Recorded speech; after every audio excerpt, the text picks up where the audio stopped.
Big thank you to Nebula for sponsoring this video. Stephen Jones is a soft-spoken man. He's just spent the better part of an hour speaking to a room full of Washington politicians about his work in cold fusion. He comes off as humble, downplaying his work as a nuclear physicist. Like most professors at Brigham Young University, he is a devout Mormon. Most of his colleagues know him to be trustworthy, honorable, some might even call him a Boy Scout. And it was almost certainly burning him up inside that for the past month, Stanley Pons and Martin Fleischmann had been accusing him of stealing their work.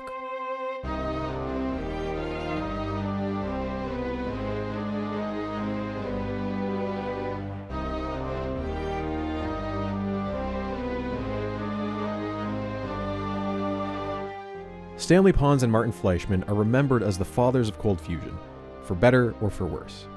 And that's because they went public in a now infamous press conference on March 23, 1989. And 1 month out from that, they were asking Congress for $25 million. As Fleischmann mentioned in their announcement, he and Pons had funded their experiment with $100K of their own money, and they had no other financial support. But what he didn't say is that in the year before they went public, they did try to get external funding. And that process had set off a domino effect that resulted in a leak, and was ultimately the reason they had went public an entire year and a half before they intended to. Through much of the 1980s, Pons had been funding his work through grants awarded by the Office of Naval Research. But when he approached them about his cold fusion research, they didn't think it was a good fit. After some shuffling around, Pons resubmitted to the Office of Advanced Energy Projects at the Department of Energy. The office had a bit of a reputation as the Office of Hail Marys. Its administrator, Richard Gajewski, once called it the home of orphans and infants. What he meant by that was his office was the last chance for projects that were considered too crazy for other departments. Pie-in-the-sky pitches that still deserved at least a little bit of funding. Gajewski had a lot of power in this office, and he liked to pick favorites. As it happened, one of his longest-running funding programs was for a professor at BYU, Stephen Jones. Jones was one of the experts in a niche area called muon-catalyzed fusion. A muon is a particle similar to an electron. It's just 207 times as massive. A muon can replace an electron orbiting a nucleus of deuterium. Because a muon is so much heavier, its orbital radius is almost 200 times as small. This allows two atoms to sit much closer together, which vastly increases the odds of fusion.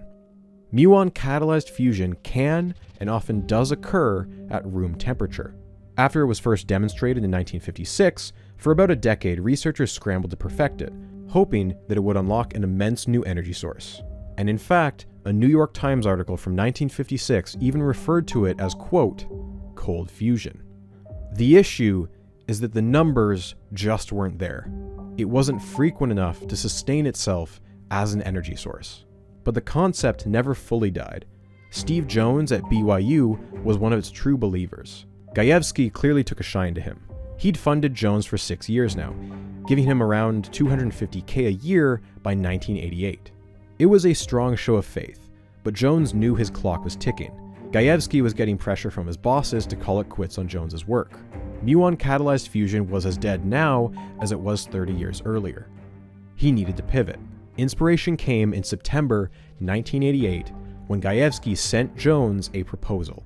The title was The Behavior of Electrochemically Compressed Hydrogen and Deuterium, and it was submitted by Stanley Pons and Martin Fleischmann. Jones was intended to act as a neutral referee, 1 of 5. The proposal was confidential. The cover specifically mentioned, quote, to use the information contained in the proposal for evaluation purposes only. You can probably guess where this is going. Later, Jones and BYU's legal team would release a detailed timeline of his research on fusion, supported by pages and pages from Jones's own notebook. BYU has documents such as these lab notebooks showing their work goes back to at least 1986. And if you watch his testimony in Congress, he will hammer home the point that he'd been working on this for years. Deuterium into metals is going to lead to fusion, which we had in early '86. I should say, by the way, that this has been funded by this same Advanced Energy Projects, this particular idea, cold nuclear fusion, since '86. We pioneered that in May of 1986. Jones has claimed that while his primary focus had been on muon-catalyzed fusion, he had spent some time and funding working on more traditional fusion work, like that of Pons and Fleischmann, even before he saw their proposal. And this is technically true. In March 1986, Jones had a chance run-in with a geophysicist, Paul Palmer, who had an idea that fusion can take place within the Earth via extreme pressure. They began to spitball the idea of piezonuclear fusion. Piezo means pressure in Latin.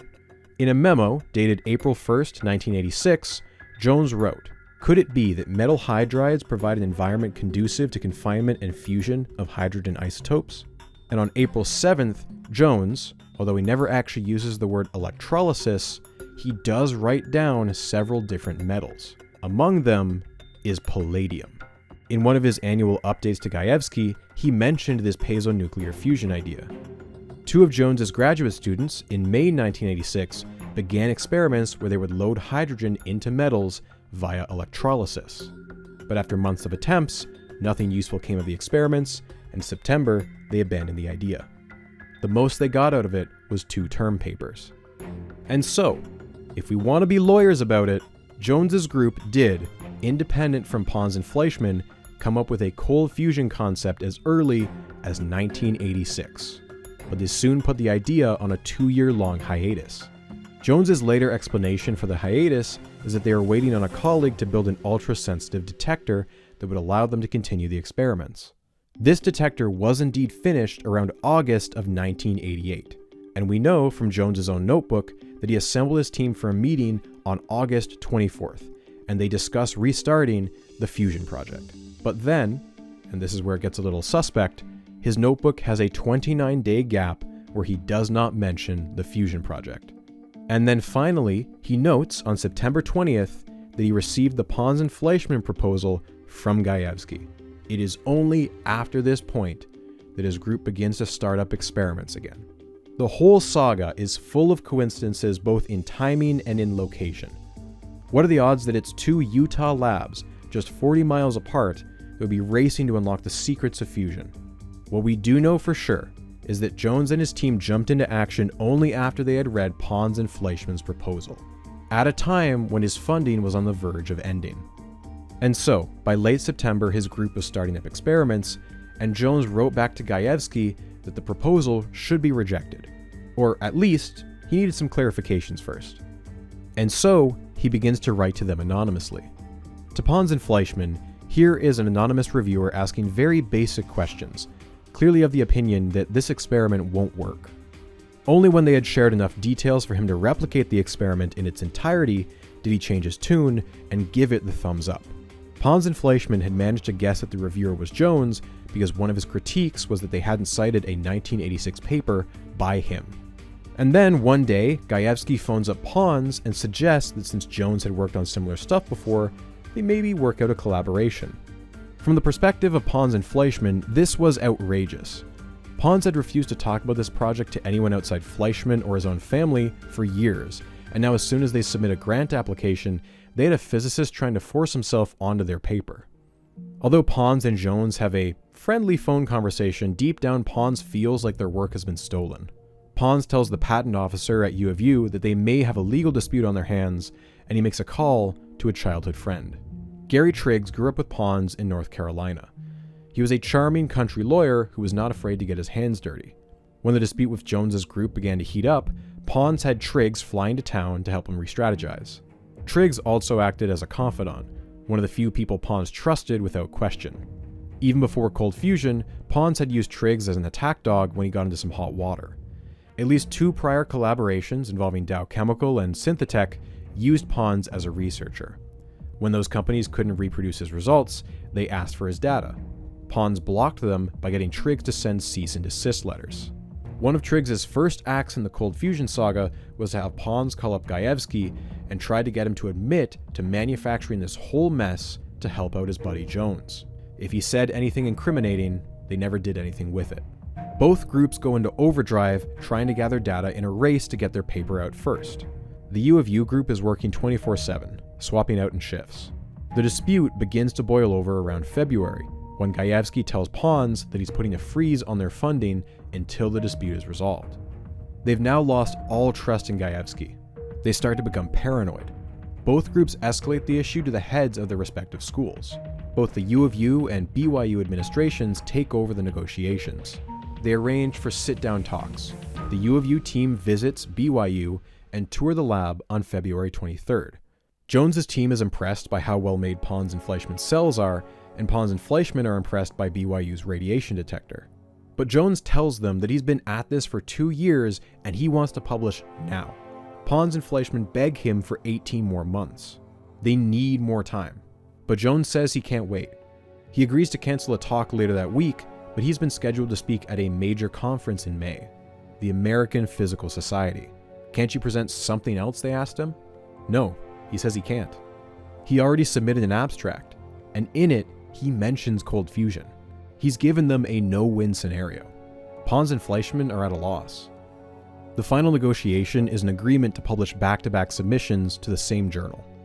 After some debate, they agree on Nature, one of the most prestigious in the world. At the end of the meeting, both sides shook hands, but no paper had been signed. Nothing written had cemented the deal. Neither side was happy, and any pleasantries were just performances. Reportedly, by the time Pons and Fleischmann had walked back to their cars, they were calling Jones a thief. What if one of the papers got rejected and the other accepted? That paper would get all the credit. They believed there was only the nuclear option left. Go public immediately. BYU fusion researcher Stephen Jones says the U breached an agreement with Brigham Young University by announcing its fusion discovery to the media last month. Jones says the two universities had agreed to announce their separate findings simultaneously. There was no commitment, no promise of any sort that we wouldn't go public. Around March 13th, Jones gets the feeling that Pons and Fleischmann are going to screw him over. He phones them and they tell him something that is either, quote, a threat or a warning. He can't tell which. And so they hold their press conference on March 23rd without any heads up to BYU. At the press conference, a reporter asks if they are aware of any other group doing similar work. VP of Research James Brophy takes the mic. He says he wasn't aware of any other group. Something he knows for a fact is a lie. And with fusion coming to the forefront, the big rivalry between BYU and the University of Utah is no longer over football. Okay, so now what's the deal here? Is it because somebody stole it? The professor? BYU says that we were working on it together and that he came out first so he could get all the publicity. Imagine that. Fleischmann and Pons will go on to say many years later that they did not name their discovery cold fusion, that it was Steve Jones who was responsible for that. A couple weeks later at a conference in Italy, Fleischmann and Jones will have a private conversation in the hall. Reportedly, Fleischmann will apologize for how things got out of hand, but you can't put that cat back in the bag. By going public early, they had doomed their careers. Jones had found out about the betrayal when the Financial Times called him asking for comment. Jones was furious, but he feels a sense of relief at the same time. Knowing he's been betrayed rather than waiting for it is almost freeing. He goes on vacation with his family for the Easter weekend. They mail the paper to Nature as soon as possible. No one from his team will be going to the airport on March 24th to meet with Marvin Hawkins. And that leads us back to where we started. Marvin Hawkins, Pons' PhD student, clutching an envelope in a FedEx at the airport. A TV crew is there to film the meeting that won't be taking place. He'll end up submitting the paper and going home. Hawkins' name didn't make it into the history books the same way Pons and Fleischmann's did. He's not a protagonist, but his story is still worth telling. Marvin Hawkins was 27 here. In the fall of '88, he was pretty much wrapped up with his PhD work. The only thing left for him to graduate was to write his thesis. If he focused on writing, he'd be out in just a couple months. It was in his best interest to try and get it done sooner rather than later, because after all, he was the sole source of income for a family of 5. He had taken a 2-year break from school for his Mormon missionary work, so he was a bit behind his academic peers. He needed a decent paying job. But in October of 1988, Stanley Pons, chair of the chemistry department, approached him with an offer. He was working on an incredibly interesting fusion experiment. Well, actually, it was more than interesting, it sounded groundbreaking. The sort of thing that could win a Nobel Prize. It would certainly delay his graduation, and it wouldn't pay him very much, just $10K a year. But Marvin recognized it as the once-in-a-career opportunity that it was. And to work with Martin Fleischmann too? When it came to chemistry, that man was a god. Stanley Pons was a secretive man. Outside his family and his mentor Fleischmann, he'd barely told anyone about this. His wife worked as his secretary, and up until August, he'd had his son Joey run most of the experiments. But he was getting married that month and left the lab. With a vacancy to fill, Pons approached Marvin. Part of why he chose Marvin was that he knew he could set up experiments on his own. He wouldn't need outside help. Fewer chance of a leak. Marvin worked for months, and to hear him tell it, without much help from Pons and Fleischmann, on developing the cells that would soon become world famous. Does everyone you build now work? No. As with any scientific endeavor, you've got some build-up, some mistakes, some reevaluation, some new processes that you want to incorporate. As January turned into February, it was clear to him that Pons' group was in a race with someone at BYU. Whoever published first was guaranteed to make it into the history books, and whoever was second might, if they were lucky, get a single mention at the end of a long paragraph. They began to pull 24/7 shifts. Quote, "There were times where I would go home for 3 or 4 hours and sleep and then get up and go back. And that happened for a month and a half. No weekends, no nothing. Your kids kind of tend to wonder who you are." Jamie Hawkins, Marvin's wife of 5 years, said simply, "It brought on a whole new meaning of the term widow." Having Marvin away from home was difficult, Jamie said, but we could see it was for a great purpose, so that made it a little easier to deal with. Quote, "Obviously it's been very stressful on her. She's been very supportive. She's even come in from time to time and helped me collect data just to try and maintain some kind of relationship.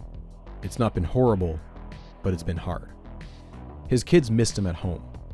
Their daughter was old enough to understand it was important for her daddy's job, but their younger son was emotional. Pons seemed to recognize what a sacrifice Marvin was making, especially as a young father.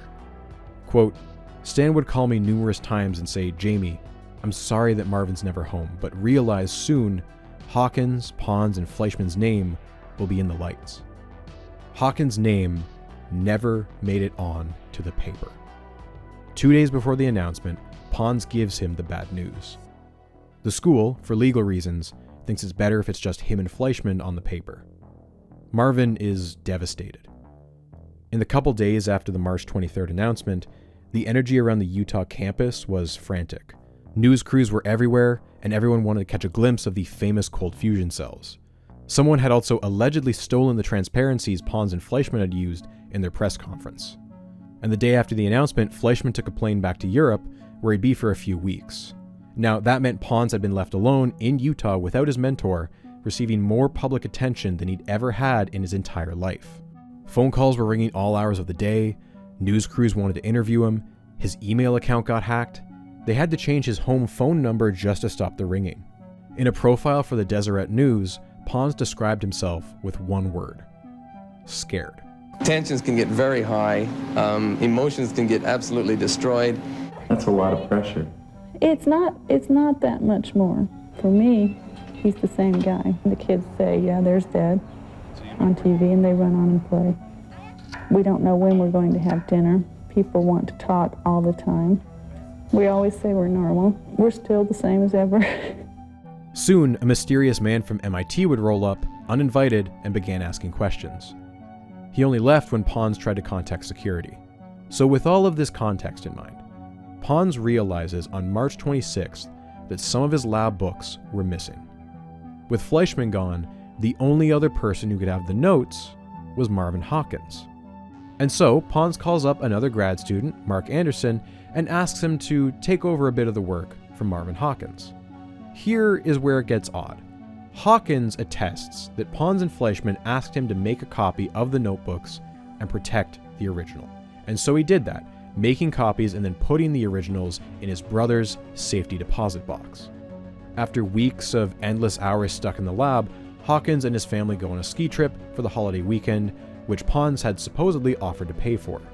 On Monday the 27th, Pons calls Hawkins and urgently tells him he needs the notebooks that day. It's not much of a leap for Pons to assume that Hawkins is upset with his name being left off the paper and that he may have taken the notes for leverage. Unaware that Pons suspects him of anything nefarious, Marvin leaves the ski trip and drives into Salt Lake City to drop off the photocopies of the notebooks and then returns back to his family vacation.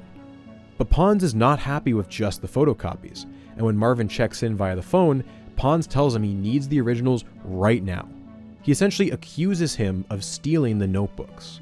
Pons and Hawkins' stories contradict each other quite a bit here. Pons claims he got a call from the Mormon church saying the notebooks were with them, and he should come pick them up. He alleges that Hawkins tried to sell the notebooks for millions of dollars or as some sort of religious donation.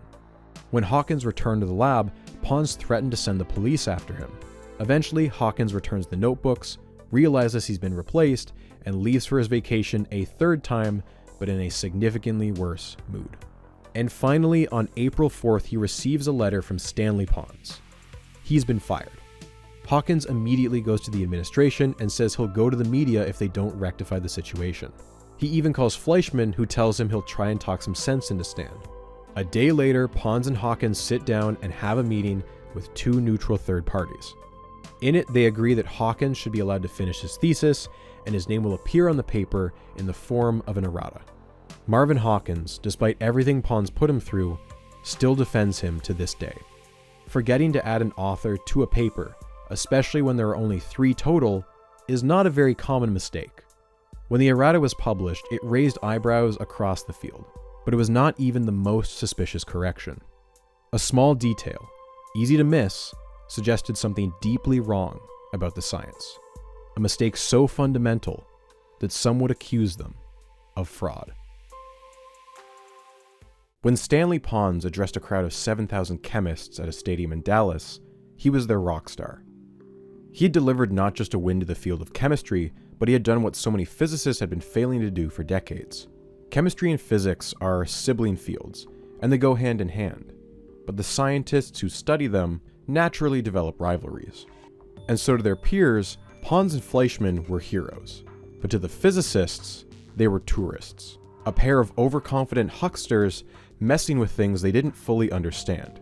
Fritz Will, former president of the Electrochemical Society, recounted a story where a Nobel laureate of physics told him, quote, "Fritz, if cold fusion were ever to be discovered, it wouldn't be discovered by a chemist." If you look at the confirmations, they come principally from electrochemists rather than from physicists. If you look at the negative criticism, they come principally from physicists. After people have been studying these reactions for 50 years, and they really have, that somebody at Utah, happens to stumble across a previously unseen low-energy reaction, the odds are pretty small. Even worse in their eyes was that Pons and Fleischmann had committed 2 major transgressions. The first was that they had gone to Washington and begged for money from Congress, a blatant attempt to skip over the usual peer-reviewed budgetary process. The second was jumping the gun with a press conference before they published a paper. And frankly, we're getting a little bit tired of having science done by news conference. I wonder where your greatest responsibility is. Is it to the general public through a press conference, or is it to the scientific community? And I submit that is the case, that the public had a right to know as soon as possible. But if most physicists were caught off guard by the announcement, none were more shocked than the physicists working next door to Pons and Fleischmann at the University of Utah. You would think that at least one of them, hopefully a specialist in nuclear science, would have been asked their opinion, but no. Chase Peterson's mandate of secrecy meant that he had really only consulted with 2 physicists. His VP, James Brophy, an administrator who hadn't done research in years, and a distant relative, Hans Bethe, over at Cornell. When some of those physics profs attempted to speak to Pons directly, they found him in his office, swamped with calls. They were getting messages from physics departments all across the country with the assumption that they had seen and signed off on Pons and Fleischmann's work. They hadn't even seen the paper yet. Now their credibility was on the line, despite having nothing to do with the work. They were not afraid to tell the local news exactly how they felt. Before you commit yourself publicly and make a big hoopla about it, that you still do the critical work necessary to make sure you're absolutely certain.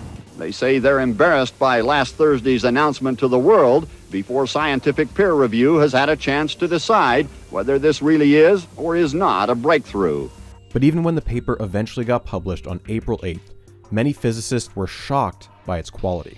The nuclear physics part of the program was not done in a very careful way. The papers that were written by both groups were papers that, had they been written by my graduate student, I would not have let them publish it. I would have said, go back to the laboratory and finish the job. The text had several errors and contradictions, all of which suggested to experienced scientists that the paper had been prepared in a rush. Although both clearly intelligent chemists, the general consensus was that Pons and Fleischmann had waded into an area way outside their expertise. Whatever their conclusions, they were almost certainly the result of several blunders. Many physicists didn't even bother reading the paper. They knew for a fact this couldn't be fusion for one very simple reason. They were still alive. Their skin hadn't been irradiated to a crisp. The fusion of two deuterium atoms has been studied since the 1920s and is one of the most well-understood nuclear reactions we know about. As soon as fusion happens, you get an excited helium nucleus with 2 protons and 2 neutrons. But it only lasts for a moment, because it's unstable and will end up decaying into one of 3 radiation branches. In the first branch, the helium loses a neutron and sends it flying. In the second, the helium loses a proton, which leaves an atom of hydrogen with 2 neutrons. This isotope has its own unique name, tritium. The first 2 branches occur approximately 50% of the time. They're evenly split. The third branch is the most rare, with less than 0.5% chance. It stays as a helium-4 atom, but it ejects a super high-energy gamma ray as a photon. All 3 of these branches produce one high-energy radiation particle, either a neutron, tritium, or a gamma ray. In other words, you cannot have heat without radiation alongside it. And remember, according to Fleischmann, they saw 4 watts for every 1 watt they put in. A single fusion reaction would produce about 1 trillionth of a watt, meaning to generate 4 watts, as claimed by Fleischmann, that would be around 2.5 trillion neutrons per second. More than enough to burn the skin off your body. So that begs the question, how many neutrons did they see? Well, in their paper, they reported just 4,000 per second, 1 billion times too low. An amount so low, you'd basically feel no adverse health effects. This issue became known by physicists as the dead grad student problem. The problem was that there wasn't one. If Pons and Fleischmann had spoken to even one physicist at their school, they would have pointed this issue out immediately. But through a combination of overconfidence, ignorance, and their desire for complete secrecy, they didn't ask any of their U of U peers. This is far from the only neutron number that they've shared. At his talk in Dallas, Pons mentioned a figure of 10,000 neutrons per second. And when Pons and Fleischmann recounted their mythical meltdown, they can't get their story straight at all. Fleischmann once said that the meltdown produced, quote, no untoward radiation. And Pons said that there was no noticeable radiation detected. And then even later, they gave a third version, where he said that the lab was, quote, contaminated. Okay, so then which is it? No matter the number, they were anywhere from 1 to 10 billion times fewer neutrons than they should expect. Orders of magnitude upon orders of magnitude. Their method for establishing the background level of radiation was not exactly reliable either. Pons and Fleischmann observed that their neutrons had no clear pattern. They appeared randomly in bursts. But all around us, cosmic rays from outer space result in small, random bursts of neutrons all the time. That is background radiation. A lab underground will have a lower background than one above ground, and even air pressure can have a huge impact. Apparently, to get their background level, they took 2 measurements, one right next to their cell, and then one at a spot 50 meters away. This is not a useful background test because the location is completely different. They should have instead measured the background at the same location once with the cell removed or turned off. Why were they being so vague with their numbers? Well, because they don't usually do this sort of work, they had to borrow a neutron detector. The thing is, the one they borrowed was a medical device, and so was normally used to measure large radiation spikes that might cause a health risk. It's really inaccurate for the low levels they were reporting. And the thing is, they seem to recognize all these issues. They knew their readings were far too low. They say it in the initial press conference. We have a relatively low rate of production of neutrons. Generation of tritium and the rate of generation of helium-3 is only 1 billionth of what you would expect if the fusion reactions were those experienced in high-energy physics. But of course, the media covering the story would not have picked up on just how significant that detail was. Even the not-dead grad student himself, Marvin Hawkins, acknowledged this issue as early as April 14th. This is a damning admission. It shows that they were not seeing what theory predicted, but rather than assume they had made a mistake, they made a huge leap in logic, and ran with the idea that maybe the theory wasn't fully correct. Theories are made to explain experimental data. We have the experimental data and we see no theory for it yet, so they're going to have to rethink some things. That means there's some additional physics going on in the material that we do not yet understand. Could it possibly mean there's a mistake? No. You're sure that it's right? I'm sure. It is a bold strategy to say the least, and one that they were forced to adopt because of their race to beat Stephen Jones. With this in mind, it does reframe Jones's work. Let's put aside the matter of priority for 1 minute. Steve Jones and his team are physicists. They know exactly how many neutrons they should be seeing, and have a state-of-the-art detector to do it, and they did a proper background test. His group was seeing literally just 2 neutrons per hour. Just 2. That is 10,000 times less than the already shockingly low number from Pons and Fleischmann. That amount should work out to just 1/trillionth of a watt, and that's where the distinction between the two groups lay. Number one, there is fusion, cold nuclear fusion, at a very low level. Number two, the level is not enough to lead us to suspect heat. Therefore, my conclusion is that we don't have heat due to fusion. I would say that cold fusion is hopeless as a source of energy. This is a very, very critical difference, and the media coverage in the immediate aftermath did not do a great job of conveying this. Both groups are claiming something remarkable, but only Pons and Fleischmann are arguing this could be a new source of energy. To go back to Jones's favorite analogy, if his claim was $1, theirs was the national debt. He may not have been first, but his results certainly sounded more realistic. Indeed, among physicists, Pons and Fleischmann were viewed largely as quacks, but this Jones fellow, well, maybe there's something there. Although certainly the most obvious problem, the lack of neutrons was not the only issue people saw with the paper. Take the tritium, the other radioactive product you'd expect to see after fusion. In their paper, they reported 10 to 20,000 counts per second. Compared to the neutrons, this was around 10 times as much. But it was still 1 billion times too small to correspond to the heat they saw. It was also weird that they were seeing more tritium than neutrons. The 50-50 branching ratio means you should be seeing pretty much equal amounts. So where else could tritium come from? Tritium, just like neutrons, can be created naturally via cosmic rays. The difference, though, is that this only happens in the upper atmosphere, and even then extremely rarely. However, the U of U chemistry department isn't exactly a good baseline. Labs that often deal with radioactive materials will leave behind radioactive contaminants. Heavy water, although primarily deuterium, will have tritium in it a few times higher than the normal background level.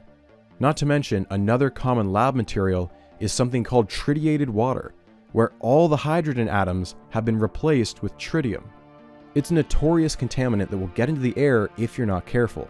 If you haven't assessed the tritium background before running the experiment, how do you know where the tritium came from?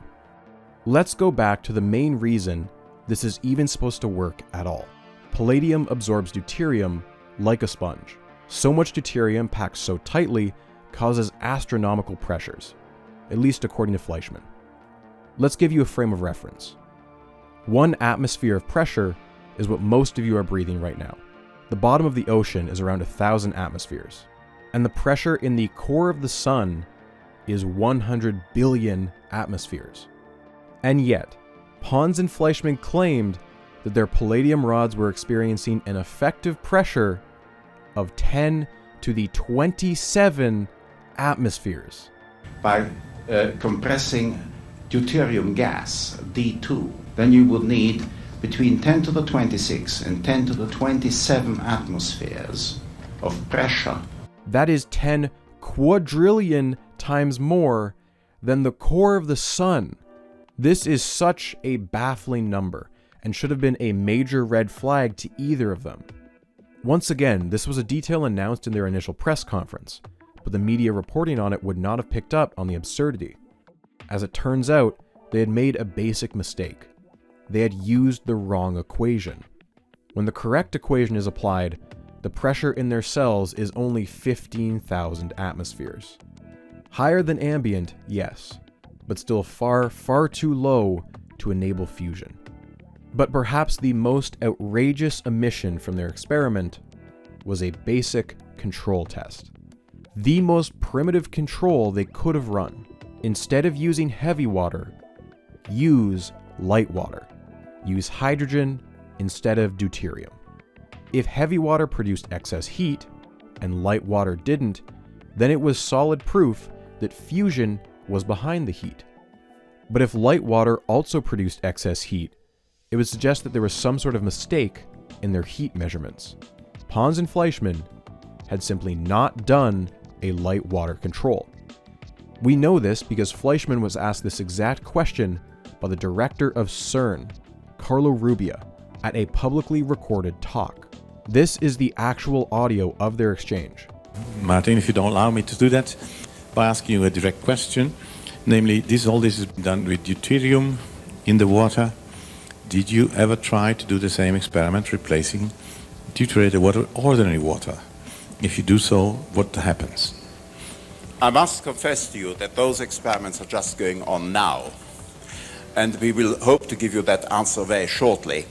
The reason we haven't done so is that if you do that experiment, you do in fact ruin the electrodes, and we have so far had very limited resources. Those who were present recall that several people gasped. His answer effectively boils down to, we didn't have time or money. But this just doesn't line up. They have said repeatedly that they started experiments in 1984, almost 5 years ago, and they didn't run a light water control even once? In the press conference, he said this. We have tried very hard to prove ourselves wrong, all the way down the line. Evidently, they didn't try hard enough. According to Marvin Hawkins, they didn't start running light water tests until late April, almost an entire month after they had announced to the world their breakthrough discovery. On April 9th, Stan Pons will claim that he ran light water controls. We know this because Chuck Martin, a good friend of Stanley Pons, called him up about an experiment that he had run. What had happened was that Chuck Martin was doing experiments with both heavy water and light water. We now know what was incorrect with that particular experiment, that he had a bad earth connection to a thermometer, so power was entering the cell through the thermometer and heating it up, which was not, of course, in the book balancing. And he called up Stan Pons this weekend, immediately before that date, and said, we're seeing heat with heavy water, we're really excited. And Pons said, that's great, I knew that somebody was going to reproduce it soon, I'm glad it was you. And then Martin said to him, but we have a problem, we are also seeing heat with light water. And Pons said, that's the most exciting thing, we see it too. When he's asked if he's run a light water control at the ACS meeting in Dallas, he responds, quote, a baseline reaction run with water is not necessarily a good baseline. We do not get the total blank experiment we expected. It is a cryptic way to answer that question, but reading between the lines, one can imagine that he was hoping for a different result. Later, on April 20th, Nature will publicly refuse to publish the paper submitted to them by Pons and Fleischmann, as all three of its reviewers have been highly critical, and they focused in on the lack of a light water control. If they had truly been working on this for 5 entire years, how had they not once run a light water control? Pons was indignant. Quote, I'll argue that the control is taking a palladium rod that absolutely does not work and place that side by side to an experiment that is, in the same solution, and that is a control experiment. It's never done anything there but sit at you. This is nonsensical. You can only know that a palladium rod doesn't work until after you've tested it, by which point it can't be a control. Unless there is some measurable difference between the working and non-working palladium, this is worthless. And on April 25th, the Wall Street Journal will report that Mr. Pons says he has a plain water experiment producing small, unmeasured amounts of heat. In summary, We really have no idea what their light water result was, because Pons and Fleischmann don't seem to know either. The referees in that journal, that is the people who decide whether to allow that article to be published or not, said they needed more information. The Utah group said, hey, listen, we don't have the time, we don't want to go through the trouble right now to provide you with information, give us our paper back, we won't even be bothered. He also got Gary Triggs to send Nature a threatening letter. In a move that likely stung quite a bit, Nature did say that they would publish Stephen Jones's paper. A mistake is not the same thing as fraud. You can unknowingly make an error. If you find out later that you made a mistake, the proper course of action is to come out publicly, admit it, and either retract or correct it. Embarrassing, yes, but certainly not unethical. Where it turns into fraud is when you deliberately try to cover up that mistake. Just a couple weeks after their paper was published, they released an errata, adding the name of Marvin Hawkins. But in that same errata, they also changed a graph. They did not provide a reason why. If they had, it would have raised alarm bells. Unfortunately for them, at least one person had been paying close attention.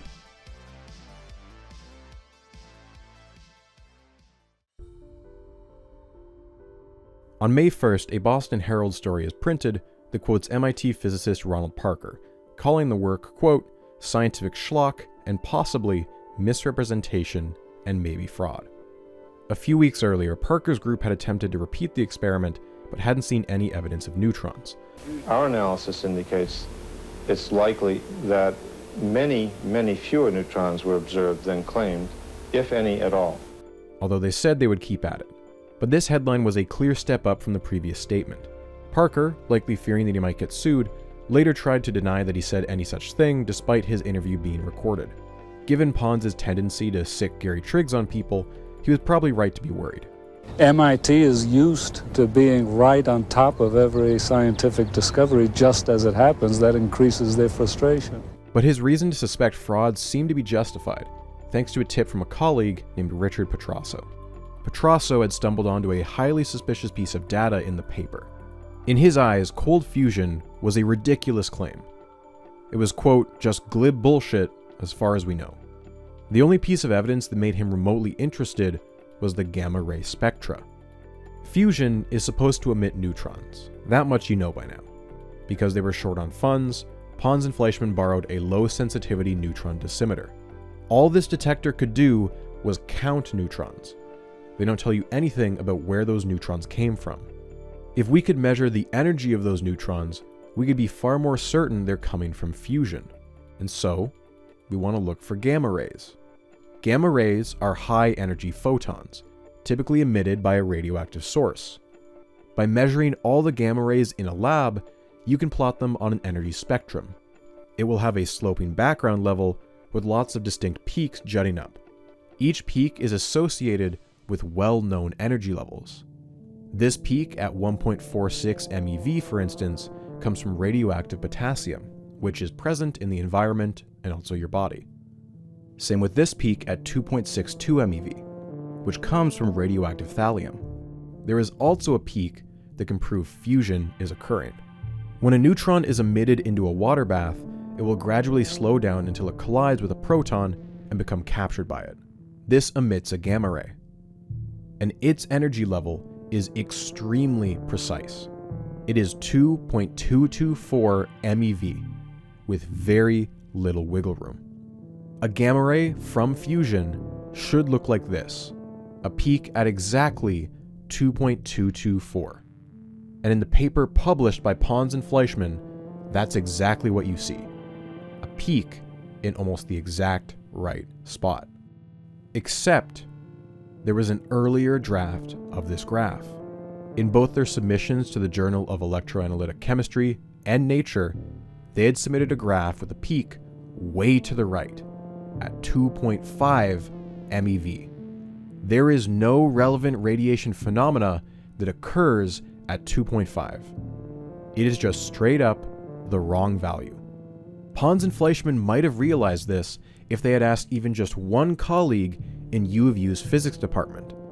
Indeed, if the Journal of Electroanalytical Chemistry hadn't rushed the peer review process, they would have sent it out to a reviewer with knowledge of nuclear physics, who would have caught this problem and likely rejected the paper. Ultimately, though, the graph with 2.5 was never made public, because on March 28th, Fleischmann was giving a talk in the UK at Harwell Labs, and the audience members there immediately recognized the peak as a mistake. Later that day, he told Pons over the phone, and Pons then submitted a new graph with the peak moved to 2.22. Not just that though, the y-axis had been scaled from 20,000 down to 2,200, just 10% of what it used to be. In the facts he sent to Nature, he did not explain the reason for this correction. This, of course, is all behind the scenes, not public knowledge. When the paper was eventually published, the only hint that something had changed is that an equation still had 2.5 in it. Without knowing that the graph had been changed, people thought this was just a typo. Richard Petrasso initially thought the same, but fortunately for him, he happened to have friends who worked at Nature who had seen the original graph, and they let him know that the peak had changed. Now, Petrasso thinks that there is something highly suspicious going on, but beyond that, the new graph had other problems. For one, it was far too zoomed in. Sure, there may be something at 2.22, but unless you can see the full range of energies, you can't tell if it's a signal or if it's noise. The shape of the peak also looked weird. It's about half as wide as it should be. And there are distinct features that were missing to the left of the peak. There should be a slope known as the Compton edge. And even further left, there should be a bump known as the first escape peak. The Pons and Fleischmann graph lacked both of those. Petrasso wondered if there was a copy of the full spectrum somewhere. Luckily for him, Pons and Fleischmann had let a bunch of Utah news stations come in and film their lab. And so, he went and scoured every news clip he could find until he found a clip from CNN. In it was a computer screen with the full spectrum. Because he knows exactly where the peaks for potassium and thallium should be, Petrasso was able to scale the rest of the spectrum. And lo and behold, when he looked for the so-called fusion peak, it was at 2.5 and not 2.22. Petrasso began phoning people at U of U to get more info. He even sent a student to Salt Lake City just to see if any more news channels had more footage. Marvin Hawkins confirmed to Petrasso that the peak was originally measured at 2.5. But he wasn't the only person who backed that up. Pons had needed help with the gamma ray measurements, and so he had asked a medical radiation physicist named Robert Hoffman to perform them. In fact, Hoffman, just like Hawkins, had his name left off the paper at the last minute, a move that felt like a personal slight. After the press conference, Hoffman refused to work with Pons and Fleischmann ever again. Hoffman later ran some new tests and came to the conclusion that an issue with the preamplifier in the circuit caused artifacts in his spectrum. He wrote a letter on April 27th to Pons where he stated that there was no evidence for anything at 2.2 and that the 2.5 peak was an artifact. He was essentially retracting his data from their paper despite being left off as an author. Petrasso was outraged. With no explanation, Pons and Fleischmann appeared to have fabricated a critical piece of evidence. He began to write a paper lambasting them, which he would later submit to Nature. He was reportedly so angry about this that the original draft of his letter was so emotional he needed a colleague to help him tone it down. Nature will reach out to Pons for comment, and after he doesn't reply for weeks, they gave him a deadline. His response was apparently so volatile, Nature declined to publish it. Petrasso's paper is published on May 18th. It will be a crushing blow to Pons and Fleischmann's credibility, an indisputable smoking gun. Gary Triggs will later attempt to block the paper, but this amounts to little more than idle threats. But Petrasso's paper wouldn't matter. That's one of the ironies of this story. Scientists knew just how damning the gamma rays were, but to the media, it was just one of a dozen other criticisms flying around. Really, the media only paid attention an entire year later, when a book by Frank Close exposed the behind-the-scenes shenanigans, and he heavily implied fraud, or at least as far as UK libel law allowed him to. I then spoke to Marvin Hawkins, the graduate student, and he didn't know either. And I said, let's get this straight. I said, it's clear that a peak was measured at 2.5. There are 4 people involved in this experiment. Fleischmann doesn't know how it's moved. Hoffman doesn't know how it's moved. Now you're telling me that you don't know how it's moved. And he said, I think you've got the picture now. But by that point, it didn't matter. Cold fusion had been dead for a year. 5 laboratories have successfully repeated the experiment. 6 others have failed. Tonight, other scientists at MIT and elsewhere are saying they have evidence suggesting there was no fusion. For now, at least, the skeptics seem to outnumber the believers in the San Francisco Bay Area, where so many top-ranked scientists work. And a Duke scientist says the problem with Pons and Fleischmann's work is that it amounts to sloppy science versus reproducible science. 2 groups of scientists at the University of Michigan announced today that they have found no evidence to confirm claims of a fusion reaction. But back here in this country, a spokesman for the Los Alamos labs is denying earlier reports that scientists there were close to repeating the experiment. Weeks earlier, lab after lab announced that they had confirmed part of cold fusion. But by now, just as many labs had declared the exact opposite. They couldn't see enough neutrons, tritium, or any gamma rays. For physicists, any of those 3 would be the gold standard proof of fusion, and yet they did not see them. But for chemists, the most compelling piece of evidence had always been the calorimetry, the heat. After all, if we go all the way back to 1985, we have the original piece of evidence that was so convincing, so unambiguous, that it swayed both Pons and Fleischmann into believing they had seen something nuclear. The mythical meltdown. A 1 centimeter cube of palladium had melted and left a hole in the lab bench and concrete. They could think of no chemical reaction that could cause so much damage, produce so much heat. It had to be nuclear. But the thing is, no one actually witnessed the event itself. All we know is that the cube melted. By this point, plenty of theories had been put forward that weren't so mythical. If you have a partially enclosed container that is slowly being filled with oxygen and hydrogen gas, and a bunch of it leaks out of the palladium all at once, all you'd need was a rogue spark, and you'd go up like the Hindenburg. And as we saw before, at least 2 labs, Livermore in California and North Carolina U, called off their experiments because they had explosions. And their conclusions were that they had accidentally caused traditional chemical explosions. Nothing nuclear about it. Pons and Fleischmann have said repeatedly they could not think of a single non-nuclear explanation for the heat that they saw. They'd had 5 years to ponder this issue. Maybe they just lacked imagination. Even besides the meltdown, Pons and Fleischmann said that they had seen 300% excess heat. 4 watts out for every 1 watt in. It was those numbers that made the news. Those numbers that convinced the world the era of fossil fuels may come to an end far sooner than expected. But there was at least one chemist, one electrochemist in fact, who seriously doubted those numbers as well. Nathan Lewis was a 33-year-old professor at Caltech, with a solid reputation among his peers, especially for his age.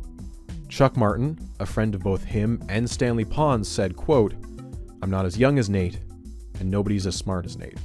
He called him, quote, "one of the most fiercely competitive son of a bitches you'll ever meet." On March 23rd, when cold fusion was announced to the world, Chuck Martin had phoned Lewis's wife and frantically told her to record it on CNN.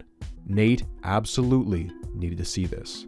Lewis's group at Caltech had been trying to replicate cold fusion since day 1.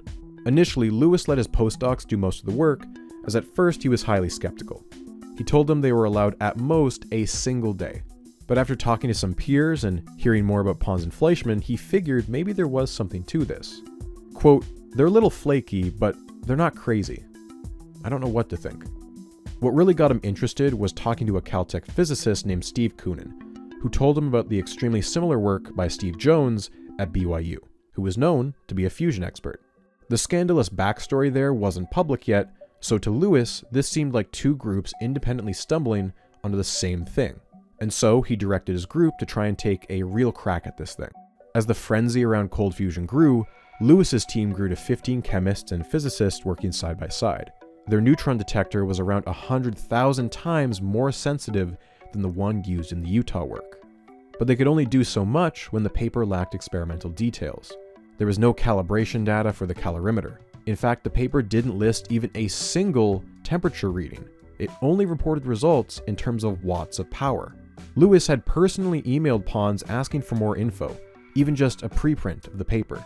Pons called him and was friendly, but said he'd have to wait for a copy. Lewis asked for anything, just anything he could give him, and Pons only gave him a cryptic warning. Quote, "Be careful. We've had explosions. I don't want you to hurt yourself. I want you to be careful." As for what to avoid, Pons only offered this: avoid high current and sharp edges. Lewis and his group would have to push forward using their best guesses. Weeks go by and they see nothing, and through the grapevine, they hear about some folks at MIT who think the gamma ray data is highly suspect.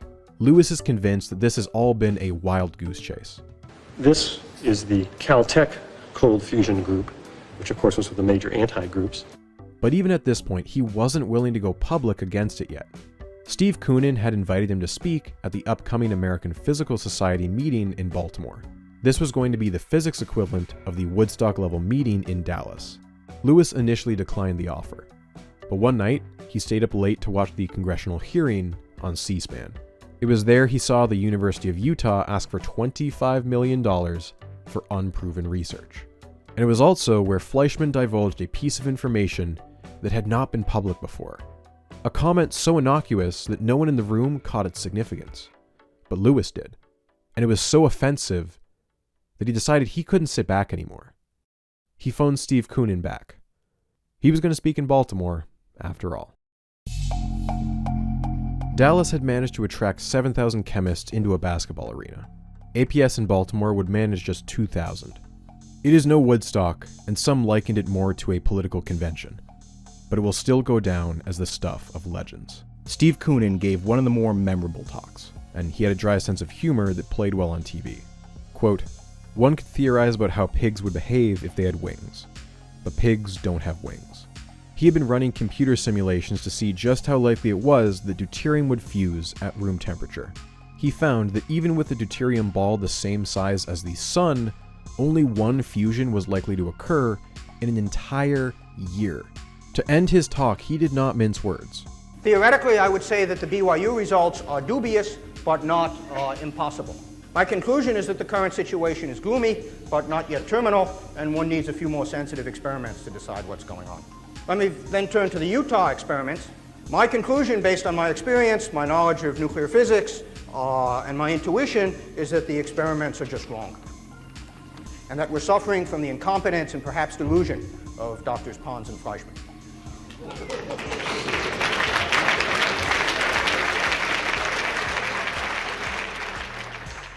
Now, by the standards of an academic conference, Koonin had dropped a bomb. But this was still a toned-down version of what he'd wanted to say. The Caltech lawyers had told him that whatever he did, he couldn't use the word fraud. He had warmed up the crowd, and they were hungry for the killing blow. In Koonin's words, if he had hit a triple, then Lewis was about to hit a home run. Well, Steve, you really shook him up. Steve knows something about the experiments I'm going to tell you about, so he's a little justified. There are two pieces of news. One, I'm a chemist. Two, I'm an objective scientist. He starts out with the questions many in the audience had been asking. Where are the neutrons? Where is the tritium? He also gets a small jab in about the gamma rays. We never saw anything above the background. And to prove that to you, I'll show you the foreground, and I'll show you the whole spectrum, not just one peak. And you see that we basically, if anything, see a little bit of negative peak in the 2.2 region.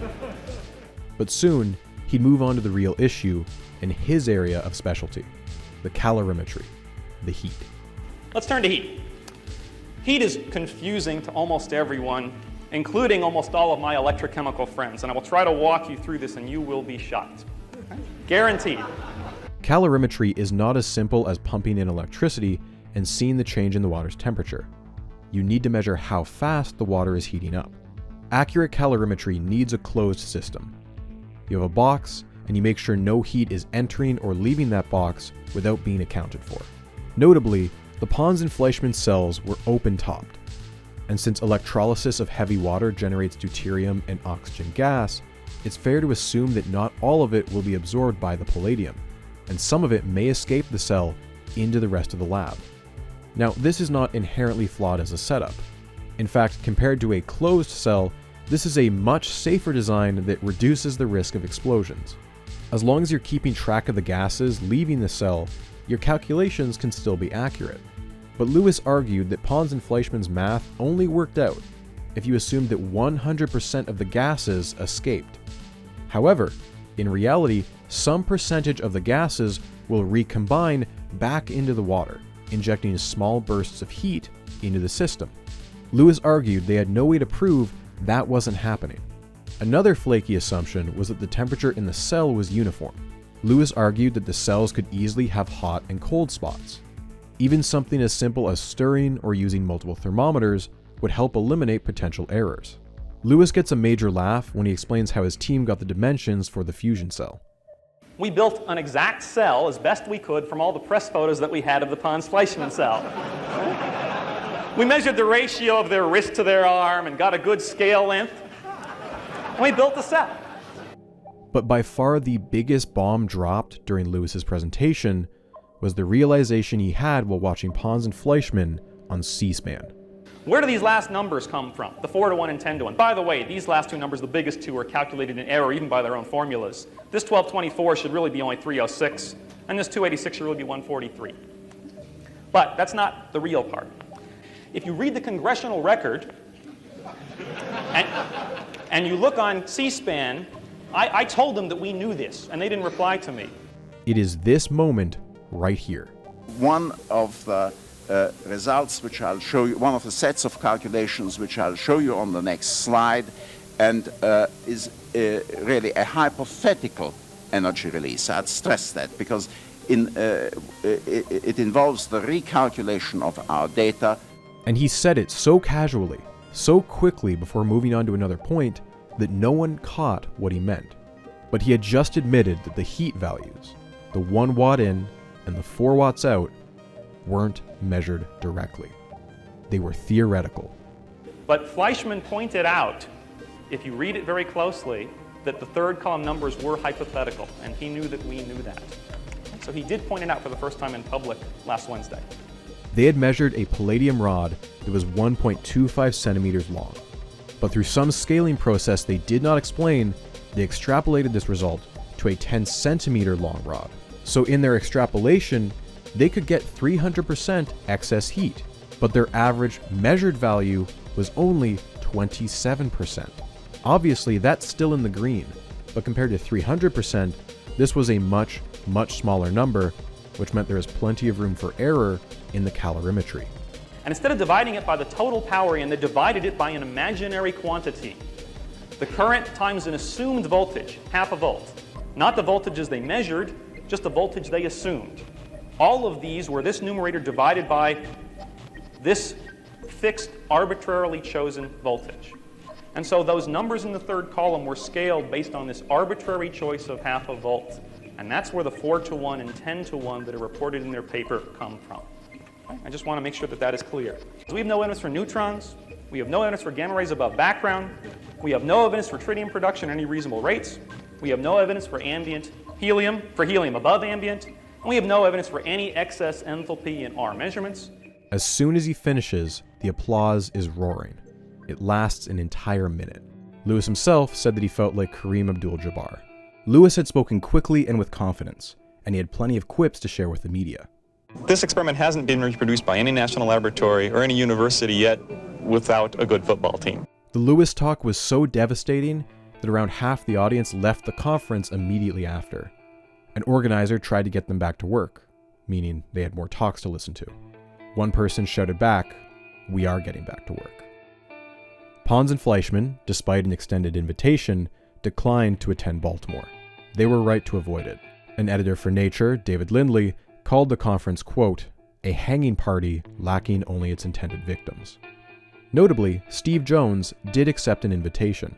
If you remember, it was an abstract he had submitted to APS in February mentioning cold fusion that had kicked off this entire chain of events. By now, his set of talking points was locked in. His dollar versus the national debt. The flower growing versus the tree. He'd also taken the time to practice some limericks, poking fun at Pons and Fleischmann. Last night upon the stair, I saw a man who wasn't there. He wasn't there again today. Oh, how I wish he'd go away. I have no idea what this means. The rehearsed nature of his talking points helped to cover up the fact that he was extremely stressed from all the public attention and criticism. He was still being accused of stealing the idea, and was no doubt covering his bases with BYU's lawyers. One reporter from the LA Times said that Jones had lost 13 pounds in the past few weeks from stress. Still keen to assert himself as the rational cold fusion discoverer, at a panel of 9, including himself, he proposed a show-of-hands vote as to whether the group believed Pons and Fleischmann's results were real. The vote went 8-1 against. When he asked the same question about his own work, the vote was better, 6 in his favor, 3 against. His neutron rate of just 2 per hour was so low, some thought he had just measured a cosmic ray burst and was deluding himself. Others found his presentation tacky, a chance to grandstand with Pons and Fleischmann being absent. He even showed off his legally notarized logbook pages, which made him seem more interested in patent rights than figuring out any scientific truth. Some of the physicists who've heard Jones use that analogy say they don't think the sprout is a tree or a flower. They think it's a weed. This was still the Pons and Fleischmann show, and Jones's attempts to redirect the spotlight were floundering. The APS conference threw a wet blanket all over Washington. Today, White House Chief of Staff John Sununu was supposed to meet with U of U fusion chemist Stanley Pons, but Sununu canceled. To top it off, the House Science Committee was supposed to visit Pons' lab next week, but today the committee canceled. When we look back on the history of this scandal, most point to Nathan Lewis's talk as the fatal blow. But many scientists had already chosen sides by this point. In an audience of mainly physicists, he was just reinforcing a view that many of them already believed. He wasn't the first to come out against, nor was he the most famous or even the most vocal. His presentation, while more interesting than your typical academic talk, would quickly bore the average person. Maybe part of it is that it feels satisfying in a dramatic sense. Here came a fellow electrochemist, willing to speak out against 2 of his peers. By the end of the night, CNN was running the story, and the tide was beginning to turn. Scientists meeting in Baltimore have declared cold fusion studies at the University of Utah dead. I think it's improbable in the Jones case, but not impossible. I believe that it's impossible in the Utah case. Either there's some secret ingredient or some uncontrolled variables that they're not telling us about, or B, that it's wrong. I'd put my bets on the latter right now. The number of experiments that have been done in the University of Utah is very few. I mean, it's incredible in 5.5 years they've done so little. Tens of millions of dollars are at stake, dear sister and brother, because some scientists put a thermometer at one place and not another. The Times remarked, the government would do better to put the money on a horse. Whether you want to attribute it to Baltimore or the public's short attention span, the media decided that as of early May, cold fusion fever was over. Lewis's talk was held on May 1st. This graph of articles on a week-by-week basis shows that there was a massive plummet the week following the conference. And despite a small spike the week after, interest had died by June and would never recover. It hit the cover of Business Week, Time and Newsweek in the first week of May '89, and I was told that this was the first time the same story had been on the front cover of all these since Kennedy's assassination. This is the last time cold fusion will receive this level of mainstream spotlight. Only local Utah media will continue to cover it with any consistency. But as one physicist said at the time, the corpse of cold fusion will probably continue to twitch for a while. I don't think he realized just how bang on he was.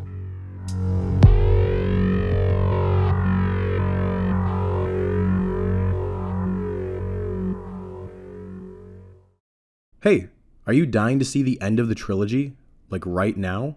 Well, you can watch it early on Nebula. Nebula is the creator-owned streaming service I'm a part of alongside some of the best educational creators on the internet. There you can watch my videos and many more completely ad-free.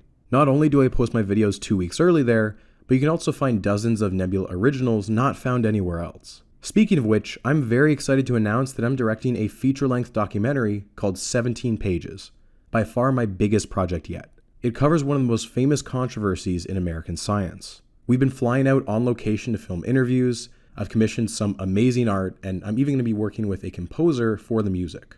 It will be releasing exclusively on Nebula in early 2025, and I can't wait for you all to see it.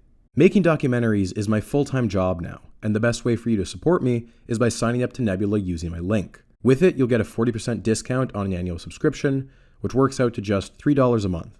A significant chunk of that money goes directly to me for as long as you're subscribed, which will help me make bigger and better brockumentaries. Support me and many others by signing up for Nebula today.